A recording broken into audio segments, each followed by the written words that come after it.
የዘር እርግማን አለ ወይ? አዎ አለ። ከዘር እርግማን እንዴት እንላቀቃለን? የዘር እርግማን እንዴት ይመጣል? በተለይ በእነዚህ 3 አቅጣጫ ከኔ ጋራ ለጥቂት ደቂቃ የምንማማር ይሆናል። ይህን መልእክት ለምትሰሙኝ ሁላችሁንም ሰላም እላችኋለሁ። ኢትዮጵያውያን፣ ኤርትራውያን ሰላምታ ይድረሳችሁ። በጌታ ወንድማችሁ ፕሮፌት ኤልያስ ነኝ። በያላችሁበት የጌታ ኢየሱስ ክርስቶስ ጸጋና ሰላም ይብዛላችሁ። በተለይ በእነዚህ በ3 አቅጣጫ የምናየው የዘር ማንዘር ወይንም የዚህ የዘር እርግማን አለ ወይ? አዎ አለ። የዘር እርግማን እንዴት ይመጣል? የዘር እርግማን ደግሞ እንዴት ይወገዳል የሚለውን ነው የምናየው። በተለይ ዛሬ ክፍል 1 ለጥቂት ደቂቃ አብረን እናያለን። በተለይ የዘር እርግማን አለ ወይ? አዎ አለ። አዎ እኔ የገጠሙኝ ሰዎች አሉ። በተለይ የዘር እርግማንን ስናይ አንደኛ ከበሽታ ጋር ተያይዞ እየተላለፈ ሲመጣ እናያለን። ቼክ አድርጉ። በሽታ፣ የደም ግፊት፣ የኪንታሮት ህመም፣ የስኳር በሽታ፣ በተለያየ ነገሮች እናያለን። ሁለተኛ የዘር እርግማንን በተመለከተ ልጅን በመከልከል በዚህ በጭንገፋ ማለት ነው። ልጅ ልክ ሊወልዱ ሲሉ በጽንስ ላይ እንዲጨነግፍባቸው የሚያደርግ የዘር እርግማን አንዳንድ ሰዎች ላይ ይገጥማል። እኔም ገጥመውኛል እንደዚህ አይነት ሰዎች አሉ። ሌላው ደግሞ የዘር እርግማን ድህነት ሆኖ ይተላለፋል። ስኬት በማሳጣት የሚተላለፍ መንፈስ ነው። ሌላው የዘር እርግማን የምናየው ትዳር እንዳይሳካ የሚያደርግ መንፈስ ነው። ሌላው የዘር እርግማን የምናየው ልክ እንደዚሁ በመካንነት አይነት አቅጣጫ እናያለን። የዘር እርግማን አለ ወይ? አይናችን የሚያዩኑ ሰዎች ላይ እያየን ያለነው ነገር ነው። የዘር እርግማን አንዳንድ ሰዎች መካንነት አለባቸው። እንዴት መካን ሆነች? እንዴት መካን ሆነ? እሷ ብቻ ሳትሆን ልክ ሲታይ የሆነ ፋሚሊ ላይ እህትን፣ ወንድምን የሆነን ሰው ቼክ ሲደረግ አለ። የዘር እርግማን አለ። ህመም፣ በሽታ፣ የደም ግፊት ቼክ ስታረጉ አለ። የሆነ ወንድ ላይ የሆነች ሴት ላይ አባት እናት ላይ ወይ ደግሞ ቅድመ አያት ላይ ቆጥሮ እየመጣ እኔ ስጸልይ በተለይ ቼክ አደርጋለሁ። አስታውሳለሁ አንዲት እህት እየጸለይኩኝ በትንቢት መልክ ነው እግዚአብሔር ተናግሮ የሚጸልየው። ለባለቤቷ እየጸለይኩ ባለቤትሽ ላይ ኪንታሮት ያለው አልኳት። አዎ አለች፣ አለበት አለች። እና በዚህ ምክንያት ሰውየው ቁም ስጋውን የሚያጣ በጣም የሚታመም ይሄ ሰውዬ እሱ ላይ ብቻ አይደለም አባቱ ላይ አለ ብሎ እግዚአብሔር ሲናገረኝ አሁንም ሲጸልይላት አዎ አባቱም ላይ እንዳለ ነግሮኛል አለች። አያችሁ፣ አሁን አባት ብቻ አይደለም አያት ቼክስ ቢደረግ አለ። እስቲ ደግሞ እናንተ ዙሪያችሁ ላይ ደግሞ ሰው ምናልባት ይህንንም ደም ግፊት ይሁን ስኳር በሽታ ይሁን የደም ግፊት በሽታ ይሁን የኪንታሮት በሽታ ይሁን እስቲ ቼክ አድርጉ። እናንተ ላይ ብቻ ሳይሆን ዙሪያችሁ ላይ ፋሚሊ ላይ ቼክ አድርጉ። ፋሚሊ ከርስ፣ የዘር ከርስ፣ ከዘር ማንዘር የመጣ እርግማን እየተላለፈ የመጣ እርግማን ነው እንጂ በረከት አይደለም። አንዳንድ ሰው እንደ ኖርማል ቆጥራችሁት እንደ በረከት ዝም የምትሉ ዛሬ ነግራችኋለሁ። የዘር እርግማን አለ ወይ? አዎ እስቲል አንዳንድ ሰዎች ላይ አለ። እንዴት መጣ? እሱንም እነግራችኋለሁ። እንዴትም ይወገዳል የምነግራችኋለሁ። በተለይ በህመማችሁ አቅጣጫ ላይ ከደም ግፊት ጋር፣ ከስኳር በሽታ ጋር፣ ከደም ግፊት በሽታ ጋር፣ ከኪንታሮት በሽታ ጋር የተለያዩ በሽታዎች ሊሆን ይችላል። አንዳንዶቹ የጨጓራ በሽታ ለእውነቴ ነው የምላችሁ የጨጓራ በሽታ እኔ ቼክ አድርጌያለሁ። የጨጓራ በሽታ እርግማን ሆኖባቸው የሚከታተላቸው ከእናት ከአባት ወይ ከእናት በኩል አለ ወይ ከአባት በኩል አለ። ከዛ በኋላ አያት ላይ ስትሄዱ ቅድመ አያት ላይ እያለ እየመጣ ያለ የሆነ የዘር እርግማን በሽታ ሆኖባቸው እየተላለፈ ምንም አታውቁት እናንተ ላይ ከዘራችሁ ለምንድን ነው እንዴት ሊመጣ ቻለ? እሱንም ልነግራችሁ እወዳለሁ።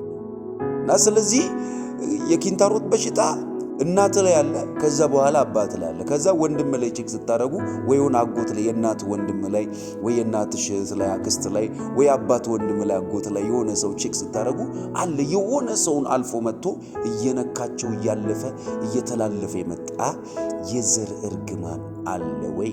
በደንብ አለ። አይኔ አይቷል፣ ጆሮዬ ሰምቷል፣ አለ። የኪንታሮት በሽታ፣ የደም ግፊት በሽታ፣ የጨጓራ በሽታ፣ የስኳር በሽታ፣ የተለያዩ በሽታዎች እናንተ በዝርዝር ልታዩት ትችላላችሁ። አንዳንዶች ላይ በተለያየ ህመም ሆኖ የሚመጣ በሽታዎች አሉ እና ልክ እንደዚሁ ከምንድነው ከጭንገፋ ጋር ተያይዞ በተለይ የልጅም መጨንገፍ ተያይዞ ከዘር ማንዘር እየመጣ ከስንት አንዱ ተሳክቶላቸው ነው እየመጡ ያሉት እያጨነገፈ አንዳንዶች ላይ ሰዎችን ያለ ጊዜ በመግደል የሚያጨነግፍ ህይወትን የሚቀጥፍ የዘር ማንዘር እርግማን ደግሞ አለ። ያለ ጊዜያቸው በመኪና አደጋ የሚገል በበሽታ የሚገል በሆነ አቅጣጫ የሚገላቸው ሰዎችን ማለት ነው። ይሄ ራሱ ከዘር ማንዘር የመጣ የዘር እርግማን። እንደዚሁ መካንነት የዘር እርግማን አለ። የዘር እርግማን ሆኖ እኔ ዛሬ የምነግራችሁ በተለይ ከዘር እርግማን ጋር ተያይዞ ስለሚመጣው ነው። አንዳንዶቹም በትዳራቸው ጭራሹን እንዳይሳካ የሚከለክል የሚገዳደር ሆነልኝ ሲሉ የሚያጨነግፍባቸው፣ አንዳንዶቹንማ ቶታሊ ሳያገቡ የሚመታባቸው፣ ወንድ እንዲሸሻቸው ሴቶች፣ ወንዶችን ደግሞ ሴት እንዲሸሻቸው። ይሄ የዘር እርግማን አለ ወይ? አለ። ስቲል በዓይናችሁ የምናየው ነው። ስለዚህ እንዴት ደግሞ ሊመጣ ቻለ የሚለውን ደግሞ አሁን እናያለን። እንዴት ሊመጣ ቻለ? የዘር እርግማን ቀድሞ እናንተ ሳታውቁ ወንድሜ፣ ምስኪኑ እህቴ ስሙኝ። እናንተ የማታውቁት ከአባታችሁ ወይ ከእናታችሁ በኩል ቀድሞ የነበረ አምልኮ ወይንም መስዋዕት ነበር። የሚሰዋ አጋንንት የለመደው የሆነ ኪዳን አለ ማለት ነው። ኪዳን ነበር። ከዘራችሁ ላይ የሆነ ኪዳን አለ። ያ ኪዳን ምን ማለት አለበት? መፍረስ፣ ለዘላለም ከናንተ ሕይወትና ዘር ጀምሮ እንዲቆረጥ ያስፈልጋል። ስለዚህ እንዴት መጣ የምንለው በዘር ውስጥ ያለ ኪዳን፣ በዘራችሁ ላይ ቀድሞ በነበሩ አባቶች ላይ እናትና በአባት ሕይወት ላይ ወይንም በቅድመ አያት ላይ በቅድመ አያቶቻችሁ ላይ የነበረ የሆነ ኪዳን አለ። እሱ ኪዳን አልተቆረጠም። ለምን ቢባል ቀድሞ አጋንንቱ የለመደው የተገባለት ኪዳን የተሰጠው የሚሰዋለት የሆነ መስዋዕት የለመደው አሁን እናንተ ለቀድሞ አያቶቻችሁ ላይ ጥንቆላ ሊኖር ይችላል። የሆነ ለአጋንንት ቃል የገቡት ኪዳን ያደረጉት ነገር ይችላል። ከዛ የተነሳ ከዘር ማንዘር አንዳንዶች በከብት ሊሆን ይችላል፣ አንዳንዶች ጋራ በገንዘብ ሊሆን ይችላል። ሌሎቻቸው ደግሞ በሆነ በበግ በሆነ በተለያየ ነገር ቃል ይገባሉ። ጌታዬ ይህን አደርጋለሁ ብለው ለአጋንንት መስዋዕት የገቡ ቃል የገቡ ኪዳን ያደረጉ አያቶቻችሁ ላይ ሰምቲንግ የሆነ እናንተ ያላወቃችሁት የተሰወረ ኪዳን አለ። እሱ ነው ነገራችሁን እየመታባችሁ ያለው። በሱ ምክንያት ነው የሆነ ያ ነገር ሲቀርበት አጋንንቱ ባልተሰዋለት ልክ በዛን ጊዜ ልክ ምኑ ሲቀርበት ያ መስዋዕቱ ሲቀርበት ያ ለአጋንንቱ የሚታጠንለት ያ ዕጣን ሲቀርለት ያ አምልኮ ሲቀርበት ልክ በዘር ላይ እየተላለፈ እየመጣ ያለ እርግማን አለ። እርግማን እስከ 4 ትውልድ ይሄዳል ይላል መጽሐፍ ቅዱስ ላይ ስንመለከት። እርግማን እስከ 4 ትውልድ ነው ይላል። ምን ማለት ነው? አንተ አለህ ወይ አንቺ አለሽ፣ አባት አለ፣ አያት አለ፣ ቅድመ አያት አለ። እስከ 4 ትውልድ ቆጥሮ ሊመጣ ይችላል። አንተ 4ተኛ ሆነ ወይንም አባት ጋር ደርሶ አባት ካልቆረጠው ያንን ኪዳን ካላፈረሰው ፈጽሞ ካልጠፋ አንተ ጋር ተላልፎ ሊመጣ ይችላል። ስለዚህ ዛሬ ከዘር እየመጣ ያለው በምን ምክንያት ነው? በጨለማው ዘንድ ሲደረግ የነበረ ኪዳን ያልተቆረጠ ነገር አለ፣ ያልፈረሰ ኪዳን አለ። እመነኝ ወንድሜ፣ የሚያንከራት ዝም ብሎ አይደለም። በበሽታ የሚገዳደር በደም ግፊት፣ በስኳር በሽታ፣ በኪንታሮት በሽታ፣ በጨጓራ አላስፈላጊ በሆነ እኔ አንድ ሰው ላይ ስለመጣው የጨጓራ በሽታና አንድ ሰው ላይ ሀፕን ስላደረገው የደም ግፊት በሽታ አይደለም እያወሩ ያለሁት። ብዙዎቻችሁን ቤተሰብ እያጠቃ ስላለው በሽታ ነው። እሱን እርግማን እሱ እርግማን ከዘር ማንዘር የመጣ እርግማን ነው። ስለዚህ ዛሬ የምነግራችሁ ነገር ግልጽና አንድ ከዘራችሁ የተደረገ የሆነ ከቀድመ አያቶቻችሁ የነበረ አምልኮ፣ ኪዳን፣ መስዋዕት የሚደረግ ነገር ነበረ ማለት ነው። ስለዚህ ምን ያስፈልጋል? ለዚህ ደግሞ አሁን ሶስተኛው የምነግራችሁ የዘር እርግማን እንዴት ይሰበራል? መፍትሄውን ነው አሁን ምነግራችሁ። መፍትሄው ምንድነው? እንዴት የዘር እርግማን ይሰበራል? አዎ የዘር እርግማን ይሰበራል ወይ? በደንብ ይሰበራል። እንዴት ነው? በህይወታችሁ በቤተሰቦቻችሁ ላይ ሀፕን አድርጎ ቤተሰቦቻችሁን ብዙዎቻችሁን ያጠቃ በሽታ ሊሆን ይችላል፣ ጭንገፋ ሊሆን ይችላል፣ የተለያየ ነገር እርግማን ሆኖ የመጣውን ነገር እንዴት ነው የምናስወግደው? እንዴት ነው ልናፈርሰው የምንችለው? ፈጽሞ እንዴት ሊጠፋ ይችላል ካላችሁኝ፣ በጾምና በጸሎት ጥብቅ በሆነ ጸሎት ይፈርሳል፣ ኪዳኑ ይፈርሳል። በህይወታችሁ ውስጥ ወገኖቼ በተለይ አሁን መካንነትን ብናይ ከዚህ ቀደም አንስቼዋለሁ። አብርሃም ጋር ነበረ፣ ይስሐቅ ጋር ስናይ፣ እንደዚሁም ያዕቆብ ጋር ስናይ ይሄ መካንነት እየተላለፈ ሲመጣ አብርሃምም ምናልባት አልተጻፈልንም ይሆናል እንጂ በፊት የተመላለስ ሲለው እኔ ኤልሻዳይ ነኝ ሲለው አብርሃም የሆነ የጸለየው ነገር አለ። ይስሐቅ ጋርም ስንመለከት ይስሐቅ ቃል በቃል ይስሐቅም ለልጅ ጸለየ ይላል። ያዕቆብ ጋርም ስንሄድ እንደዚህ አይነት መካንነት አለ። እነዚህ ሰዎች አጥብቀው ጸልየዋል። እርግማኑ ግን ፈጽሞ እንዲሰበር አጥብቆ ደግሞ መጸለይ ራሱ የቻለ ጉዳይ ነው። ይህ አይነቱ ደግሞ አለ ኢየሱስ፣ ይህ አይነቱ በጾምና በጸሎት ካልሆነ አይወጣም አለ። ዛሬ የምነግራችሁ በሕይወታችሁ በእናንተ ዘመን ከዘር ማንዘር የመጣውን ኪዳን እንዴት ማፍረስ ይቻላል ካላችሁኝ፣ ጥብቅ የሆነ የጾምና የጸሎት ጊዜ ያስፈልጋችኋል። አዎ ያስፈልጋችኋል። እኔ በዘሬ በቤተሰቦቼ ጌታን ያውቃሉ ከምላቸው ቤተሰቦች ዘንድ የመጣው ቢሆንም ግን ጌታ ያልተገለጠልኝ ሰው ሆኜ ነበር የመጣሁት። አንድ ቀን ጌታ ተገልጦልኝ ወደ መንፈሳዊ ዓለም ጌታን አግኝቼ ወደ መገለጥ፣ ክርስትና በዚሁ አጋጣሚ መገለጥ ነውና አግኝቼ ስመጣ አንድ ነገር ጸልይ ነበረ። በጣም ጠላት ያንከራተኝ ነበረ። በጣም ጠላት በብዙ ነገር ያለ ጊዜ ሊገለኝ የሚፈልግ ነገር ነበረ።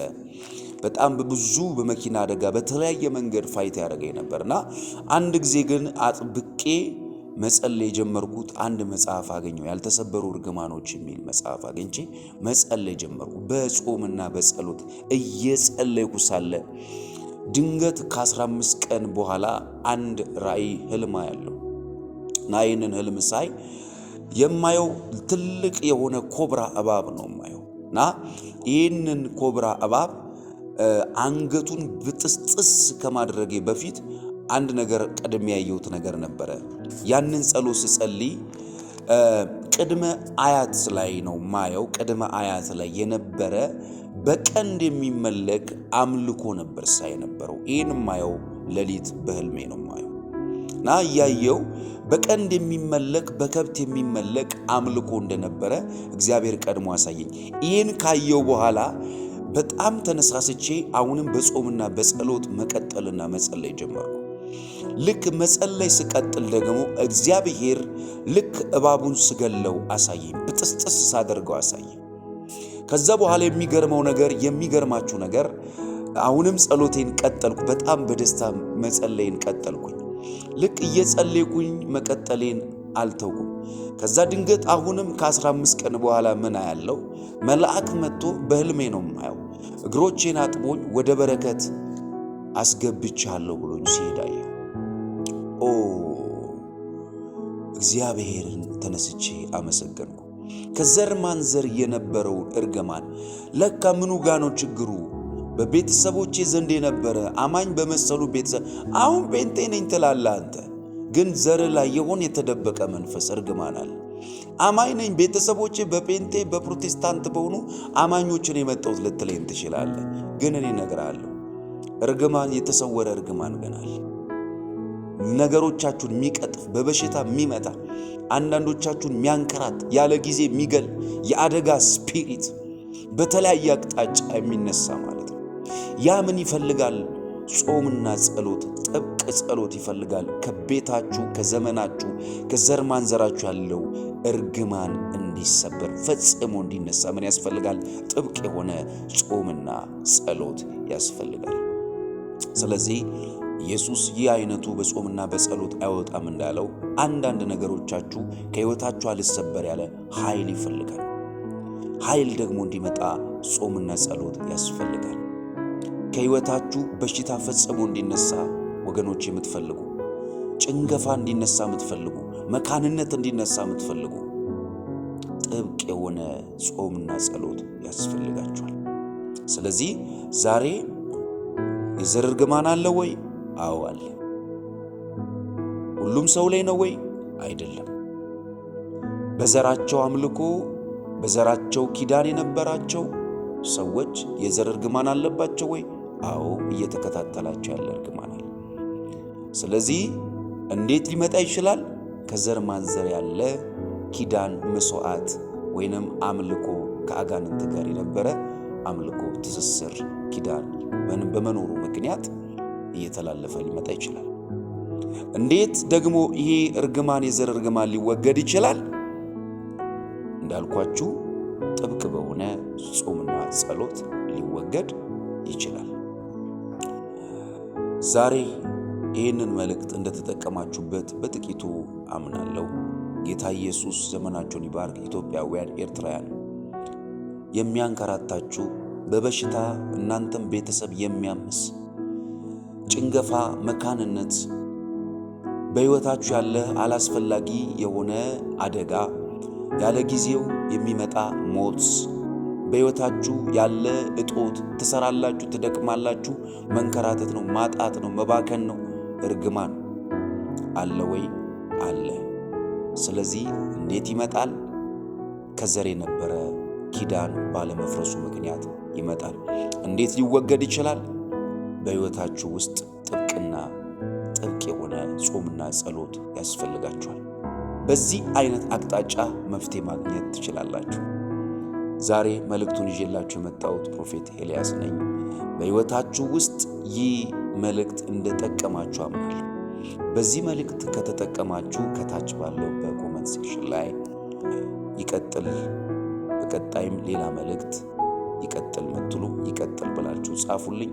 ይህን መልእክት ዛሬ ነው የሰማሁት፣ ሰብስክራይብ አላደረኩም፣ ቀጣይ ደግሞ መልእክቱ ሲለቀቅ ማግኘት ፈልጋለሁ ምትሉኝ ሰዎች ሁላችሁም ሰብስክራይብ ማድረጋችሁን፣ ላይክ፣ ሼር ማድረጋችሁን ለሌሎች እንዲጠቅማቸው ሼር ማድረጋችሁን እንዳትረሱ። ተባረኩ።